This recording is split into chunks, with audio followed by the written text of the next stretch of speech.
వేటకు పోయింది రాజుగారు.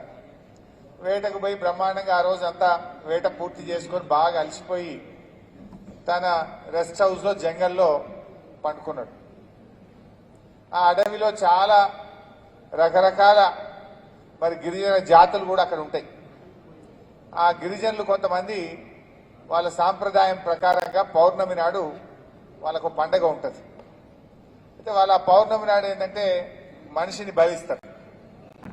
తిరుక్కుంటా ఈ రాజుగారి కుటీరం దగ్గర చూసి, అరే ఈయన ఎవడో గట్టిగా ఉన్నాడు, మంచిగా ఆజాన్ బాహుడు లెక్క ఉన్నాడు, ఈయనను బలిస్తే అమ్మవారు కూడా మంచిగా వరం ఇస్తుంది అనుకున్నారో ఏమో. అయితే రాజుగారిని పట్టుకొని పోయారు.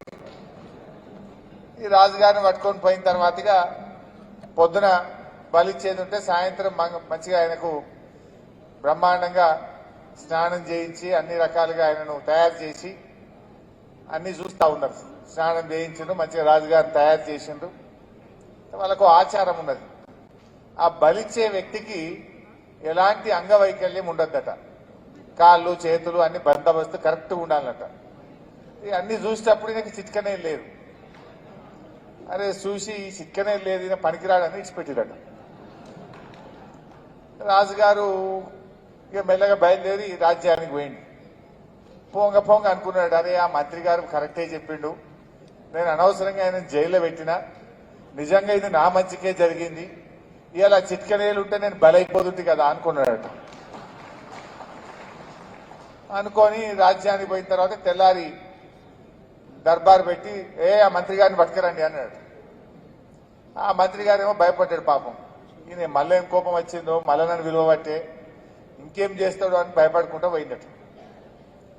రాజుగారు మంత్రి గారిని కూర్చోబెట్టుకొని, మంత్రి గారు ఆ రోజు నువ్వు ఎందుకు చెప్పినావో నాకు తెలియదు, కానీ ఇవాళ నీ వల్లనే నేను బతుకున్నా, నేను మళ్ళీ రాజ్యానికి వచ్చినా, లేకపోతే మీకు కనబడకపోతుంది అన్నాడట. ఏమైంది అనుకొని అడిగిండడు. అడిగితే గిట్లా అయింది జంగల్లో అని చెప్పిండట. చెప్పి నీ క్షమాపణ అడుగుతున్నా, నువ్వు ఇవాళ నుంచి నువ్వే మా మంత్రివి, ఏది ఏమైనా మరి నువ్వెందుకు చెప్పినావు అట్లా అని రాజుగారు అడిగిండట. అడిగితే రాజుగారు అదే నాకు అట్లా అనిపించింది చెప్పినా, కానీ నేను కూడా ఇవాళ చాలా అదృష్టవంతుని రాజుగారు, మీరు జైల్లో వేసినందుకు క్షమాపణ చెప్పాల్సిన అవసరం లేదు, మీరు జైల్లో వేసినందుకే ఇవాళ నేను కూడా చాలా బతుకున్నా నేను అన్నాడట. అగో ఇట్లెంతమైందా అని అడిగిందట. నువ్వు వేటకు పోతే నీ ఎంబడి నన్ను పట్టకపోదువా, పట్టకపోతే నీ ఏళ్ళు మంచిగా లేదని నన్ను బలితురు కదా వాళ్ళు, నువ్వు నన్ను జైలు వేసుడే ఏమైంది, నేను నీ ఎంబడి రాలే, నాకు కూడా మంచిదే అయింది అన్నాడట రాజుగారు. ఇవాళ మనకు కూడా ఏం జరిగినా అన్ని మన మంచికే అనుకుందాం.